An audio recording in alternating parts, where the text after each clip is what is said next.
Hello everybody, and welcome to Theology 101.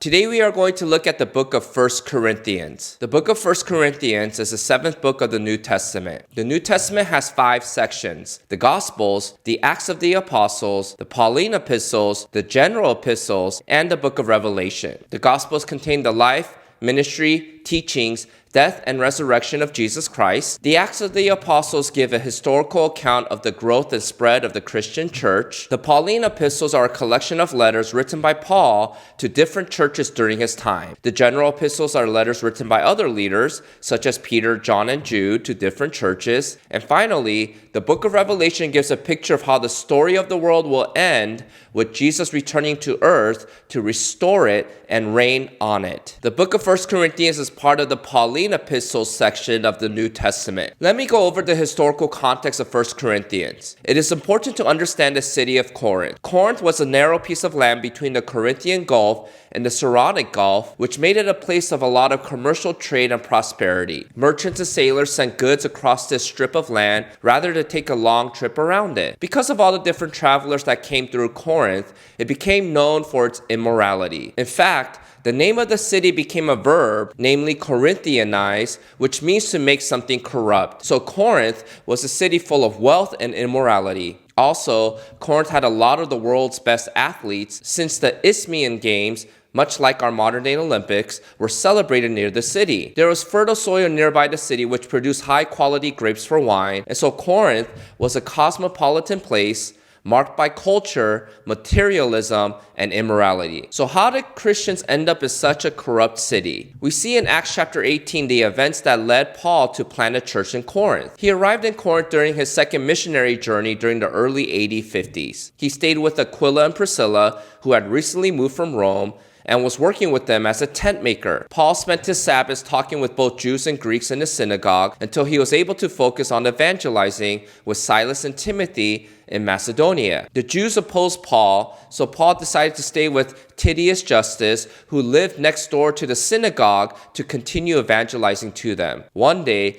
Crispus, the synagogue ruler, and his entire household believed Paul's message and were baptized. Then God appeared to Paul in a night vision, assuring him of protection and of the success of the gospel in the city. So Paul remained in Corinth for 18 months to plant a church. The Jews continued to persecute Paul, and he eventually departed for Syria along with Priscilla and Aquila. At some point after Paul left, Apollos arrived in Corinth to help grow the church. After this, Paul wrote a letter to the Corinthian church, even though we don't have that original letter. But we know he wrote a letter based on Paul mentioning a previous letter when writing to the Corinthians. So 1 Corinthians is actually Paul's second letter to the Corinthians. The reason for 1 Corinthians is that Chloe brought news to Paul about cliques in the church. The church previously wrote him a letter, and Paul answered with 1 Corinthians. From it, we learned that all was not well in this church. The situation was serious, and Paul determined to send Timothy to Corinth to address these issues. However, after Paul wrote this letter, the situation got worse in Corinth to the point that Paul felt it necessary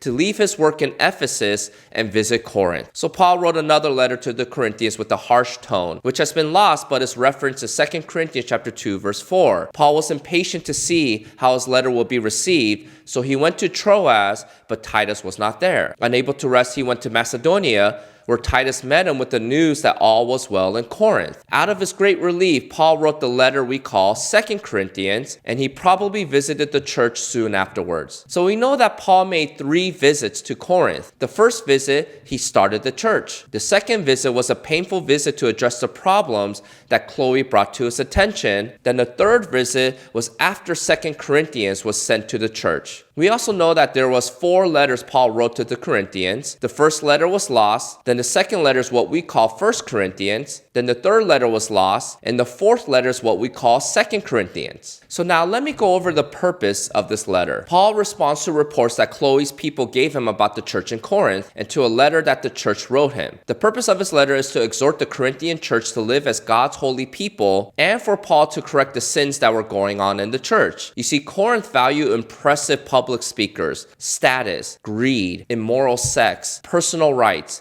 and idolatry. The Corinthian church had grown up in that pagan context, and its member had only recently become Christians, So it is not surprising that the church was still embracing Corinth's worldly values. Let me go over the structure of this book. This letter addresses 10 issues for the church. He addresses the divisions that existed over identifying with certain preachers. Then Paul addresses the church's tolerance of incest occurring in the church. Then Paul addresses the Corinthians suing each other in court and excusing sexual immorality. Then he transitions to questions regarding sex and marriage, celibacy, singlehood, and divorce. Then Paul addresses the issue of eating food offered to idols. Gentile converts began joining Jewish believers, and in the Greco-Roman world, people who eat meat sold in the marketplace that was consecrated as a sacrifice to false gods previously. Jews wanted nothing to do with such meat, so Paul addresses this division. Then Paul addresses women wearing head coverings during service and those who abuse the Lord's Supper. And then he comments on the divisions regarding the practice and use of spiritual gifts. And finally, Paul affirms Jesus' historical resurrection. The one theme that drives everything Paul writes in 1 Corinthians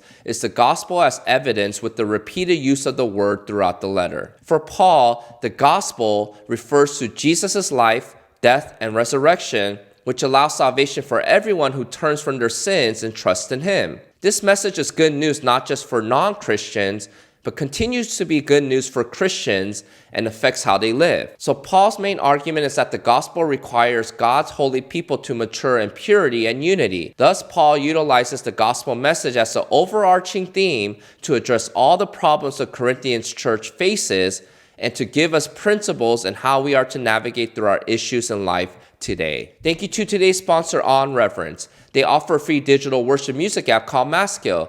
If you want to find out more, I'll leave some links below in the description box. If you missed a previous video about the book of Romans, I'll leave a link here for you to watch. And until next time, see you.